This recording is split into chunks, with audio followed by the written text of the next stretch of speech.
Selamat datang di YTechno. Kali ini Om Yahya akan menampilkan sebuah laptop baru dari Asus, yaitu VivoBook Ultra K413.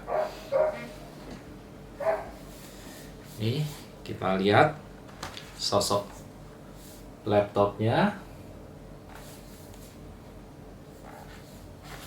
Oke ya, seperti ini ya laptopnya ya. Oke, laptop ini diluncurkan dengan jargon laptop untuk Gen Z, generasi muda. Tapi bukan berarti orang-orang yang umurnya sudah relatif lebih tua kayak saya ini nggak boleh beli. Tentu saja boleh ya. Tapi memang untuk pemasaran butuh jargon-jargon yang ya populer, mudah diingat begitu. Jadi wajar kalau Asus kemudian mengangkat jargon laptop anak muda yang untuk Gen Z, karena memang anak-anak muda inilah yang lagi butuh-butuhnya laptop, lagi seneng gonta-ganti laptop gitu ya. Berbeda dengan orang-orang yang relatif sudah lebih mapan, yang ya punya laptop sekali aja cukup lah, ngapain gonta-ganti gitu ya.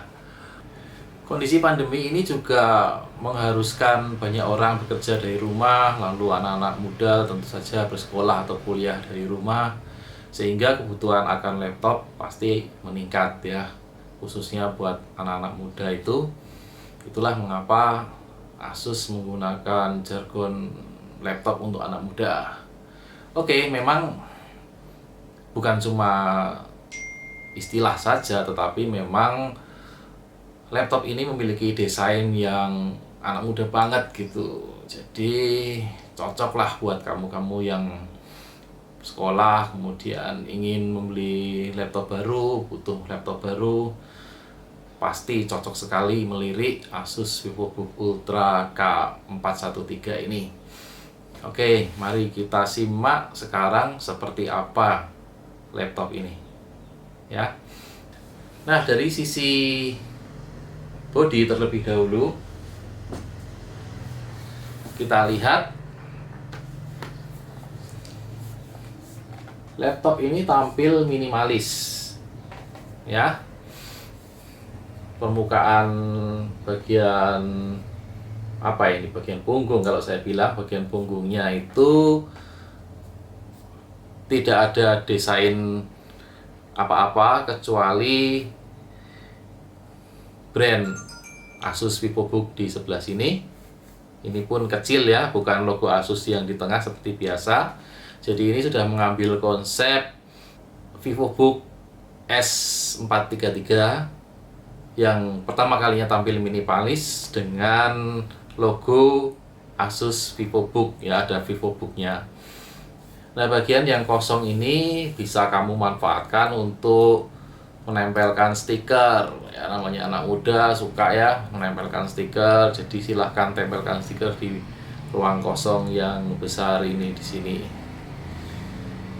Lalu bagian lain boleh dibilang ya tidak ada desain yang sangat mencolok gitu.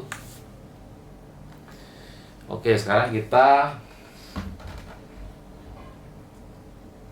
coba untuk membuka laptop ini. Laptop ini agak sulit dibuka dengan satu tangan saja. Jadi kamu harus menggunakan dua tangan seperti ini.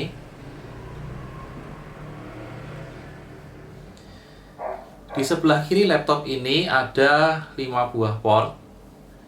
Yang pertama adalah port untuk daya dari chargernya, kemudian HDMI, lalu ada USB, kemudian USB Type-C, dan yang terakhir port jack 3,5 mm untuk audio.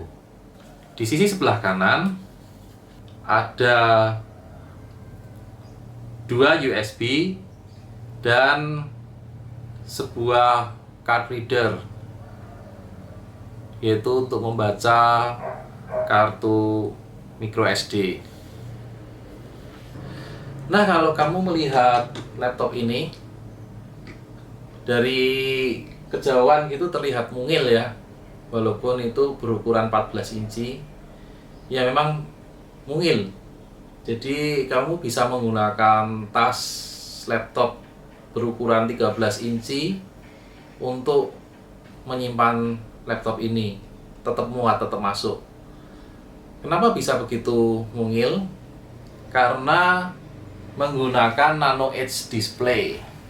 Jadi bagian kiri kanan layar itu tipis sekali bingkainya, sehingga secara keseluruhan laptop ini berukuran kecil walaupun layarnya memiliki diagonal 14 inci. Di bagian atas layar ada kamera yang bisa kamu manfaatkan untuk melakukan video conference. Kemudian di bagian bawah layar ada nampak jelas sekali logo Asus VivoBook.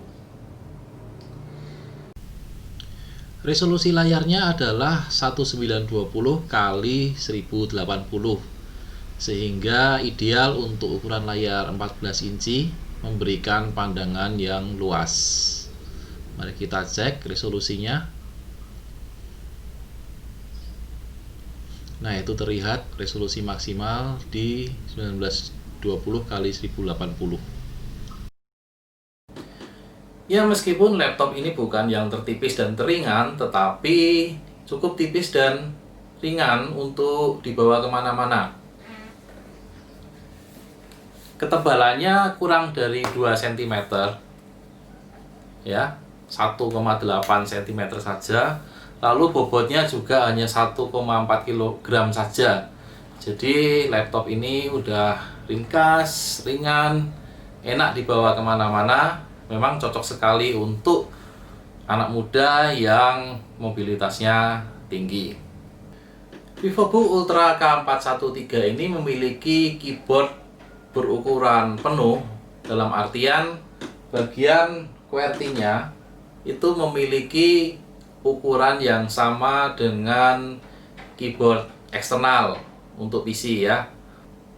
Selain memiliki keyboard yang berukuran seperti keyboard eksternal, keyboard VivoBook K413 ini juga memiliki travel distance yang memadai, sehingga feedbacknya itu terasa begitu mantap saat digunakan mengetik, sehingga pengalaman kamu mengetik itu terasa lebih menyenangkan menggunakan laptop ini.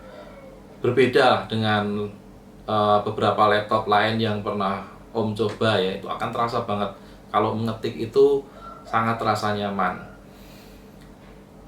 Kemudian tombol power ini juga tidak lagi menjadi momok seperti seri-seri sebelumnya, karena letak tombol powernya itu sudah agak jauh dari backspace. Karena di pojok sebelah sana kan biasanya persis di atas backspace ya untuk beberapa jenis laptop yang lain. Di sisi yang paling kanan ini ada tombol page up, page down, kemudian tombol end dan tombol function. Ya, karena ukurannya yang lebar ini memungkinkan menambah satu kolom lagi pada bagian keyboard, sehingga fungsi-fungsi tambahan bisa ditempatkan di situ. VivoBook Ultra K413 ini sudah dilengkapi dengan sensor sidik jari. Kamu bisa dengan mudah login ke Windows menggunakan Windows Hello. Hanya cukup dengan meletakkan jarimu di sensor sidik jari tersebut. Untuk menjamin performanya, Asus melengkapi VivoBook K413 ini dengan prosesor Intel i5 generasi ke-10 dipadukan dengan Nvidia GeForce MX 350. Jadi kamu bisa pastikan laptop ini memiliki performa yang cukup untuk ya video editing ringan, untuk game-game yang santai begitu ya. Dan RAM-nya juga cukup besar, yaitu 8 GB. Kemudian Sebagai storage digunakan SSD, jadi kamu tidak perlu khawatir storage ini menjadi biang kemacetan ya, karena semuanya sudah kencang. Oke, storage-nya ada 512 GB, jadi cukup banget buat menyimpan data-data kamu. Berikut adalah hasil benchmark terhadap VivoBook Ultra K413 yang dilakukan dengan Cinebench Release 20. Bagaimana sekarang dengan baterainya? Yuk kita perhatikan, di situ terlihat pada pukul 6.58 sisa baterai 35%. Kemudian kita cek lagi pada pukul 7.40 sisa baterai 26%. Artinya selama 42 menit terjadi penurunan 9%. Berdasarkan data tersebut, maka estimasi kasarnya baterai VivoBook K413 ini mampu memberi daya selama 7 jam 47 menit. Ini dengan catatan penggunaan ringan ya, tidak untuk editing video, tidak untuk bermain game. Ya, itu tadi ulasan Om terhadap VivoBook Ultra K413 ini. Dan dari ulasan tadi boleh disimpulkan bahwa laptop ini memang benar-benar memenuhi kebutuhan anak muda. Aktivitas mereka akan sangat dimudahkan dan dimanjakan dengan berbagai fitur yang ada di laptop ini, sehingga ya memang pas sekali kalau laptop ini dipasarkan dengan target anak-anak muda. Oke, sampai jumpa pada video Om yang lain. Bye.